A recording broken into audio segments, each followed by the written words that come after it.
Hello friends, welcome to the new video of PS trader. आज हम इस video में बात करने वाले हैं निफ्टी 50 बैंक निफ्टी के बारे में। और जैसा कि हमने बताया था पिछले वीडियो में कि जो डेटा निकल के आ रहा है वो निगेटिव निकल के आ रहा है और हमें ट्यूसडे के दिन में गैप डाउन ओपनिंग देखने को मिल सकती है।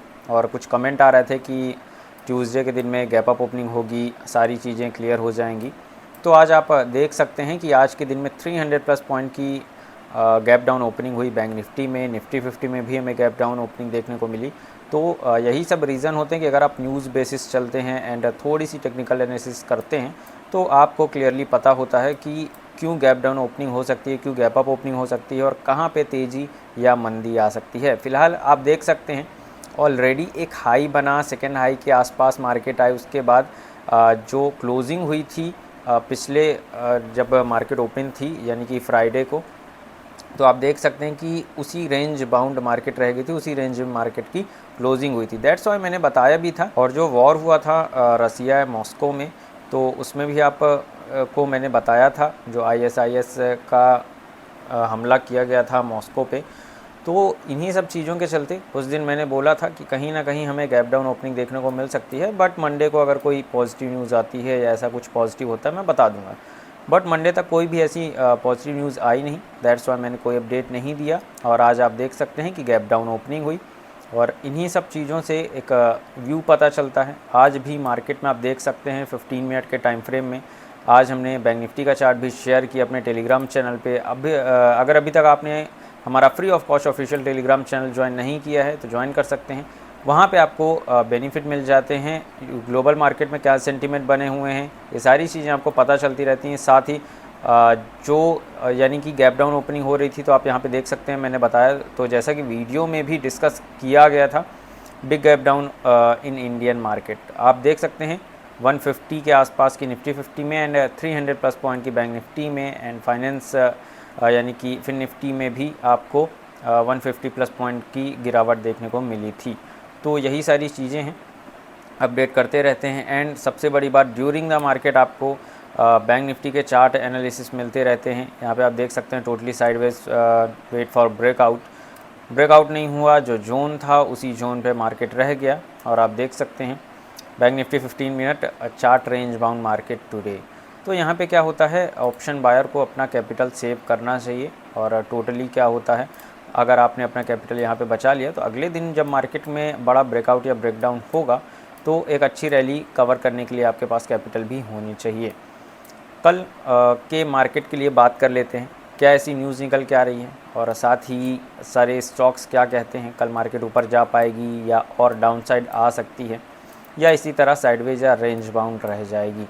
फ़िलहाल मंथली एक्सपायरी है तो काफ़ी अच्छे मूव आ सकता है, लेकिन लेवल्स क्या हैं वो डिसाइड कर लेते हैं और लेवल्स को मार्क डाउन करके चलिए जो मैं बता रहा हूँ। सबसे पहली बात, एक 46,989 यानी कि 47,000 के आसपास एक अच्छा रेजिस्टेंस एरिया है। लेकिन आज जिसको मार्केट अपसाइड की तरफ ब्रेक नहीं कर पाई है, सबसे पहले तो आपके लिए वही एक जोन बन चुका है, वही एक मेजर एरिया बन चुका है रेजिस्टेंस का। तो एज अ रेजिस्टेंस सबसे पहले 46,750 के लेवल है। अगर 46,750 के ऊपर मार्केट निकलती है तो आपको 47,000 के लिए फर्स्ट टारगेट रखना है कल के लिए। अगर आपको ये रेजिस्टेंस ब्रेक होते दिखाई देता है तभी आप सी साइड की ट्रेड लेंगे, अदरवाइज़ आपको इस लेवल से अगेन एक डाउन साइड की मूव देखने को मिल सकती है। दैट्स वाई यहाँ पे करना क्या है, आपको वेट करना है, प्रॉपर प्राइस एक्शन बनाने देना है, यानी कि ब्रेकआउट होके रीटेस्ट करें एंड देन ऊपर जाए, तब आप एक अच्छे एंट्री प्लान कर सकते हैं अपसाइड की। अदरवाइज़ कल के दिन में मार्केट में अगर प्रेशर देखने को मिलता है, क्यों मैं बोल रहा हूँ ऐसा, क्योंकि अभी मैं आपको दिखा देता हूँ कि इंडियन स्टॉक मार्केट में कहीं ना कहीं प्रेशर देखने को मिल रहा है। आप देख सकते हैं टोटली यहाँ पे रेंज बाउंड आज था मार्केट, लेकिन कुछ स्टॉक्स ऐसे हैं जो संभाल भी रहे हैं। संभाल कौन से रहे हैं, यहाँ पे आप देख सकते हैं बजाज फाइनेंस के ऊपर कुछ न्यूज़ भी आई थी, तो बजाज फाइनेंस के ऊपर देख सकते हैं आप jump over 2% to lead 50 gainers. Nifty 50 में गेनर्स का काम कौन सा कर रहा था, स्टॉक बजाज फाइनेंस कर रहा था। तो कहीं ना कहीं जो संभाले हुए हैं मार्केट को वो कुछ स्टॉक्स हैं कि बहुत बड़ी गिरावट भी नहीं आने दे रहे हैं। लेकिन आपको यहाँ से अगर डाउन साइड का मूव मिलता है 46,500 के नीचे, और 46,500 का एरिया है यानी कि एक सपोर्ट मैंने लगाया था, लेकिन ये इन रेंज सपोर्ट है। तो अगर इस रेंज के बाहर मार्केट आती है और 46,500 का एरिया, इस लेवल का ब्रेकडाउन होता है, प्रॉपर प्राइस एक्शन का वेट करिए। ब्रेकडाउन होके रीटेस्ट करके जैसे ही डाउन साइड मार्केट निकलती है, आपको बहुत ही बढ़िया टारगेट मिलेगा डाउन साइड का। फर्स्ट टारगेट आपका 46,250 का के आसपास का होगा, जो कि काफ़ी अच्छा टारगेट रहेगा। और उसके बाद आपका जो डाउन साइड का टारगेट होगा वो होगा 45,900, या आप राउंड नंबर एक रखिएगा 46,000 के आसपास का। लेकिन अब मेजर सपोर्ट जो है जहाँ से बाइंग आई है, लेकिन यहाँ पे एक ट्रैप जोन हो जाता है। दैट्स वाई मैं सजेस्ट करूँगा कि 46,000 का जो लेवल है, यहीं पे आप प्रॉफिट बुकिंग स्टार्ट करिएगा। यहीं से बायर्स की एक अच्छी खासी बाइंग देखने को मिल सकती है। लेकिन जो लेवल मैंने बताया है, सबसे पहले वेट करिए उसका। जो जोन में मार्केट चल रही है उसको चलने दीजिए। 46,750 के ऊपर अगर कल निकल जाती है, ये स्टॉक्स निगेटिव से पॉजिटिव की ओर बढ़ते हैं, तो आपको एक सी साइड का ही ट्रेड मिलेगा। नो डाउट एक अच्छी रैली भी आएगी ऊपर साइड को, लेकिन सबसे पहले 46,750 का लेवल अप साइड की तरफ ब्रेक होने दीजिए, तो 47,000 आपका ईजिली फर्स्ट टारगेट मिल जाएगा। चलिए चलते हैं निफ्टी 50 के ऊपर। क्यों मैं अपसाइड की ट्रेड बोल रहा हूँ, यहाँ पे कहीं ना कहीं 22,000 के ऊपर मार्केट की क्लोजिंग हुई है, निफ्टी 50 की क्लोजिंग हुई है, इसीलिए कहीं ना कहीं आपको एक अपसाइड की मूव की तलाश में भी रहना चाहिए। और जैसा कि मैंने बताया कि कुछ स्टॉक्स हैं जो संभाले हुए हैं, तो आईटी सेक्टर हालांकि बहुत ज़्यादा डाउन आया है, लेकिन कल के दिन में अगर निफ्टी 50 में आपको सी साइड की ट्रेड देखनी है, तो सबसे पहले तो 22,000 के लेवल के ऊपर ही मार्केट सस्टेन करनी चाहिए निफ्टी 50 का इंडेक्स। साथ ही 22,100 का जो लेवल है जो कि आसपास है, ये एज आ रेजिस्टेंस है, बिग रेजिस्टेंस है 22,080 का।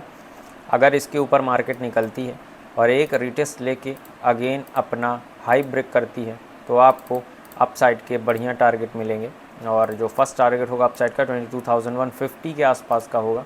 यहीं पे आपको प्रॉफिट बुकिंग स्टार्ट करनी है, क्योंकि कहीं ना कहीं मार्केट ट्रैप भी कर रहा है, वन वे मूवमेंट नहीं आ रहा है। हाँ, अगर आपको इसके ऊपर भी मार्केट निकलती है, पूरी मूव कैप्चर करना है, तो आपको स्टॉप लॉस ट्रेल करते हुए जाना पड़ेगा। लेकिन अगर मार्केट रेंज बाउंड रहती है, आज जैसे थी वैसे में आपको ऑप्शन बायर हैं अगर आप, तो रिटेल ट्रेडर के लिए सबसे बड़ा ट्रैप जोन होता है ये। और ऑप्शन बायर के लिए ऐसी मूवमेंट किसी काम की नहीं होती है, क्योंकि आप अगर छोटा सा स्टॉप लॉस लगाएंगे, तुरंत हिट करेगा, उसके बाद अगेन आपके टारगेट की तरफ जाता हुआ दिखाई देगा, अगेन वो एसएल के साइड आएगा।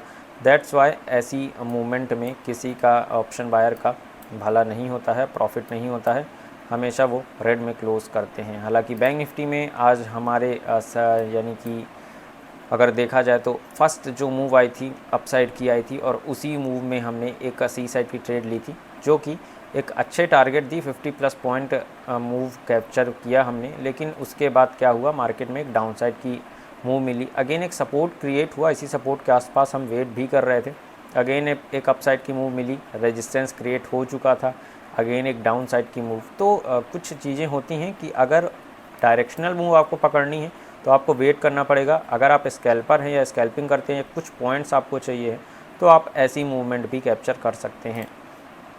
चलिए देख लेते हैं आज फिन निफ्टी में क्या हुआ। देखिए, फिन निफ्टी में भी कोई बहुत बड़ी मूवमेंट नहीं आई है। फिन निफ्टी की अगर बात करें तो आप देख सकते हैं, ना आज का हाई टूटा, ना आज का लो टूटा, मार्केट उसी जगह पे अप डाउन कर रही थी। तो कहीं ना कहीं ये निगेटिविटी के संकेत भी हैं। अगर मार्केट में प्रेशर कल के दिन में रहता है, तो कहीं ना कहीं आपको एक डाउन साइड की ट्रेड देखने को मिल सकती है। और यहीं से अगर आप एक अप साइड की ट्रेड चाहते हैं, तो 46,800 का लेवल है। और जैसा कि मैंने बताया है कि अगर ये स्टॉक्स आपको कल ग्रीन होते हुए दिखाई देंगे, जिसका मैं अपडेट कर दूंगा टेलीग्राम चैनल पे। जिसने भी ज्वाइन नहीं किया है, विदिन 5 सेकंड जाके ज़रूर ज्वाइन करें। आपको लिंक मैंने डिस्क्रिप्शन कमेंट बॉक्स दोनों जगह दे दी है टेलीग्राम चैनल की। ग्लोबल मार्केट की बात कर लेते हैं। ग्लोबल मार्केट अगर ग्रीन है, फिर भी हमारा इंडियन स्टॉक मार्केट उतना तेज़ी से ऊपर नहीं जा रहा है। जैसा कि मैंने पहले भी डिस्कस किया था कि आजकल ग्लोबल मार्केट कुछ अलग चल रहा है, बट हमारा इंडियन स्टॉक मार्केट उसके अगेंस्ट ही चल रहा है। यानी अगर डाउ जोन्स आपको ऊपर जाते हुए दिखाई देगा, तो हमारा इंडियन स्टॉक मार्केट आपको निगेटिविटी में आते हुए दिखाई देगा। अगर इसमें डाउन साइड ट्रेड मिल रही है, तो हमें बैंक निफ्टी 50 में कह सकते हैं इंडियन स्टॉक मार्केट में हमें पॉजिटिविटी देखने को मिल जाएगी। तो काफ़ी सारे ये ऐसे अगेंस्ट में जो चल रहे हैं मार्केट, वो कहीं ना कहीं क्यों चल रहे हैं, कुछ रीज़न है। उसके रीज़न है जो इलेक्शन है नेक्स्ट मंथ, उसके कारण भी हमारी इंडियन स्टॉक मार्केट कहीं ना कहीं हॉल्ट कर रही है। तो इन सब चीज़ों के कारण मार्केट में अगर साइडवेज मूवमेंट बने हुए हैं तो आपको भी वेट करना चाहिए। अगर मार्केट वेट करा रही है तो आपको वेट करना पड़ेगा, एंड जैसे ही इसका ब्रेकआउट या ब्रेकडाउन होता है आप यहाँ से एक अच्छी ट्रेड बना सकते हैं। ग्लोबल मार्केट में आप देख सकते हैं S&P 500, नैस्डैक थोड़ी सी नेगेटिविटी के साथ चल रहे हैं, डाउ में पॉजिटिविटी दिख रही है। लेकिन ग्लोबल मार्केट के जो भी सेंटीमेंट बनेंगे कल मॉर्निंग में अपडेट दे दूंगा। टेलीग्राम चैनल पे एक्टिव रहिएगा। मिलते हैं नेक्स्ट न्यू वीडियो में। Till then keep learning and keep growing.